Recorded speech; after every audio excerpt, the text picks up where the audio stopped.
1978-79, Jeff Miller, who's also a graduate in ag economics from the University of New England, Jeff had this vision that instead of having a traditional deputy director in his newly taken over role as director of the then BAE, why doesn't he experiment with the idea of having something that he wanted to call a chief research economist to occupy that position of deputy director and manage the research program, so Jeff could himself focus on the policy dialogue parts of the Bureau's activities and not get too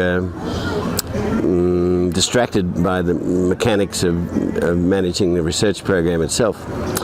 And so he kindly asked me to do this, and I did it for 2 years. And as I look back on it, I think that was really a major highlight of my Australian professional life. Increasingly I was focused on international stuff, but that was very domestically focused activity, and I met lots of interesting people,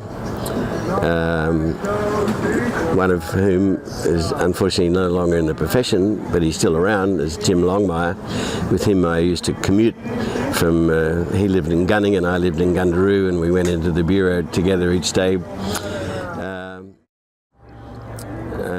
Out of the blue, one day came this call from Washington from a Frenchman called Michel Petit, who somehow or other got it into his head that maybe I should shift to Washington and join the forces of good international development in his shop. And he caught me at a moment where I was getting a bit disillusioned with some aspects of academic development in Australia, in a campus that was trying to be functional all the way from Coffs Harbour to Orange in those days, and which didn't seem to make a lot of sense to me. And so in a peak of somewhat frustration, I said, well, okay, I'll come and think about working in the World Bank. At the same time, I was approached by a group at the University of Florida, so I had to make a bit of a choice there, and I'm glad I opted for the World Bank option to relieve my UNE separation anxiety. I joined the World Bank in early '89, and I was very fortunate to be in the Central Agricultural Unit, so the world was my oyster. I could exploit the little bits of knowledge I had about India in particular, but while I was there I mainly worked on India, Kenya, Pakistan, and later Papua New Guinea and Lesotho, and many other countries. But the World Bank part of my career gave me an opportunity to really see what's happening and what hopefully needs to happen around the world in agricultural development terms. So I count myself as very privileged to have been the sort of accidental recipient of this opportunity to do all this stuff for, I guess I could say a failed farm boy from Monto who probably would never have done much good with the bricklayer block that he never won, whereas I think I may have done some useful things while I was in the World Bank. Helped close down a lot of useless agricultural extension investments.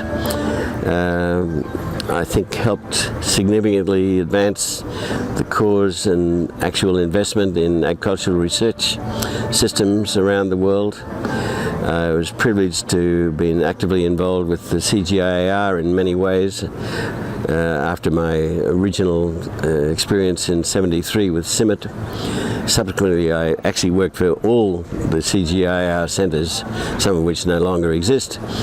And the major exception was a centre that never made it into the CGIAR, namely what's now called the World Vegetable Centre in Taiwan.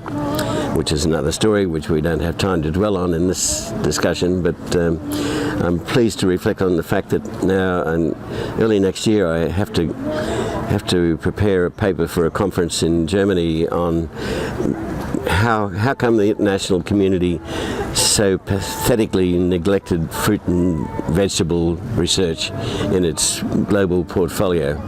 So that's going to give me the opportunity to think about this a bit more, even if I still never get to Taiwan to see the one major international effort in this regard. So, meantime, to round this off, as a retiree from the bank, I'm lucky enough to do odd jobs at the International Food Policy Research Institute. They have a discussion paper series which is managed by, the quality control is managed by Phil Simmons at UNE.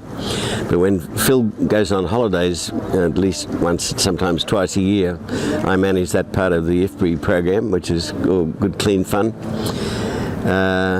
Do a few other little jobs at IFPRI, some small jobs with USAID, partly through a consortium with Rutgers University that I'm linked with. I do occasional little jobs for the World Bank. Last few years I've worked on Nepal, Bangladesh, Pakistan, and most recently Malaysia. The Pakistan one was really interesting because I'd spent a lot of time working on Pakistan over the years, and this latest activity was joint with Derek Biley, who's a graduate of the University of New England. We were fellow wool industry supported fellows, but these days Derek and I teach together at Georgetown University.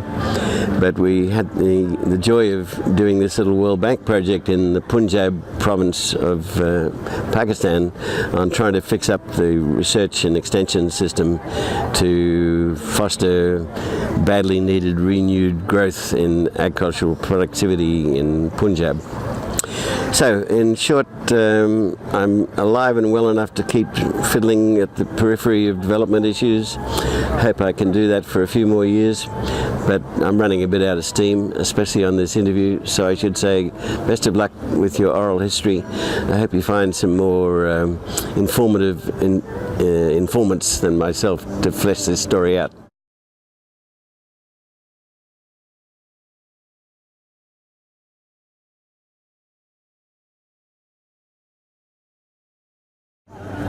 Unless we start getting some of the stuff recorded like this, Yep. It's going to be lost. Yep.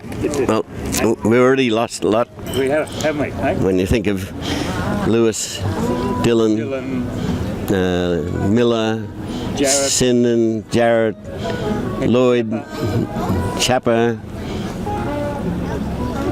and some of the younger ones too. well, Piggott, Richardson. Piggott. Yeah, so we're lucky we're still here. Yeah.